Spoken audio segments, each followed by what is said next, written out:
जय श्री कृष्णा, जय राधे राधे। तो माता कहती है, बेटा किसी का हार नहीं तोड़ते, ये ले मेरा हार और इस गोप बाला को दे दे। श्याम सुंदर ने माता का हार लेकर गोप बाला की अंजलि में रख दिया, पर गोप बाला उस हार को लेने में संकोच कर रही है। ब्रजरानी ने वह हार लेकर गोप बाला को पहना दिया। हार पाकर के उसकी क्या दशा हुई है तो वही जान सकती है, पर अन्य गोप बालाएं इसका सौभाग्य देख करके पुलकित हो गई और हाय हमारा भाग्य ऐसा कहाँ जो नीलमणि के घर पल्लव से सुपृष्ठ मुक्ताहार हम पहने।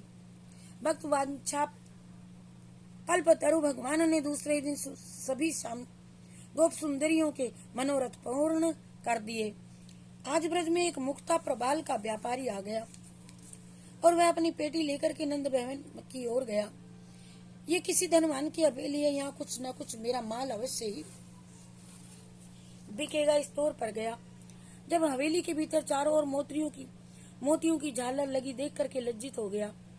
आहा, इस भवन में तो झालरों में इतने अमूल्य मोती लगे हैं, मेरे पास ऐसे मोती हैं ही नहीं, इन्हें मेरे को कौन खरीदेगा। ये लौट करके आवास बस्ती की ओर को चल दिया। सामने से श्याम सुंदर आ गए, बोले भैया तू क्या बेच रहा है, मुझे भी तो दिखा दे। मुक्ता व्यापारी ने अपनी पेटी खोलकर श्री कृष्ण जी को दिखला दी।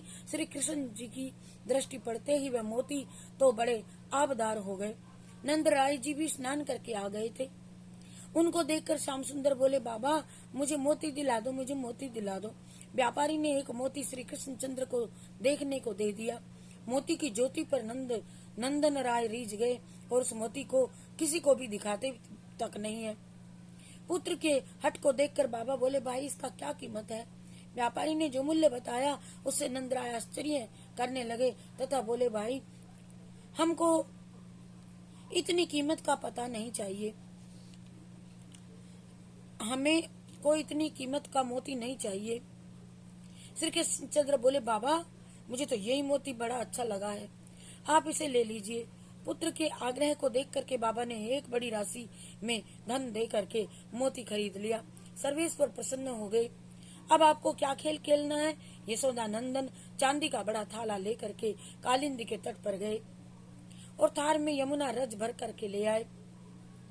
मिट्टी माता के प्रांगण के बीच में थाल रख दिया, उसमें आप मोती बो रहे हैं। माता एवं ब्रज देवियां प्रभु की इस लीला को देखकर हंस रही हैं। लाला गेहूं बो रहा है, माँ जो चना किसकी खेती करेगा। श्री कृष्ण जी बोले, गोपियों मोती की खेती करूंगा, मोती की। प्रभु ने उस मोती को थाल के बीच में रख दिया, यमुना रज से ढक दिया। अब एक अंजलि भर करके उसमें पानी डालने लगी।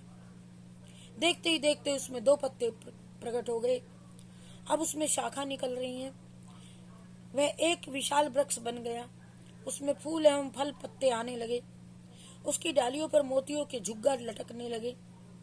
सभी आश्चर्य में पड़ गए। पूरे ब्रज में ये समाचार फैल गया, ब्रज रानी के आंगन में मोतियों का वृक्ष उग आया है।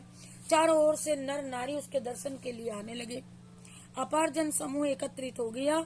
उस वृक्ष के झुग्गाओं में से झरझर मोती बरसने लगे। माता यशोदा का प्रांगण मोतियों से जगमगा उठा।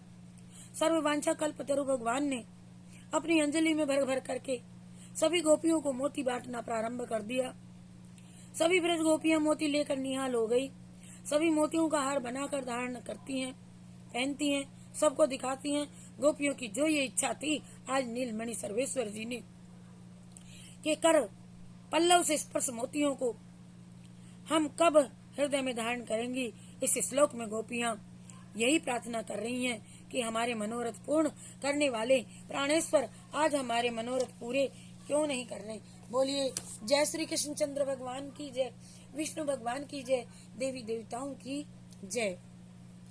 राधे कृष्ण राधे कृष्ण राधे कृष्ण राधे कृष्ण राधे कृष्ण राधे कृष्ण।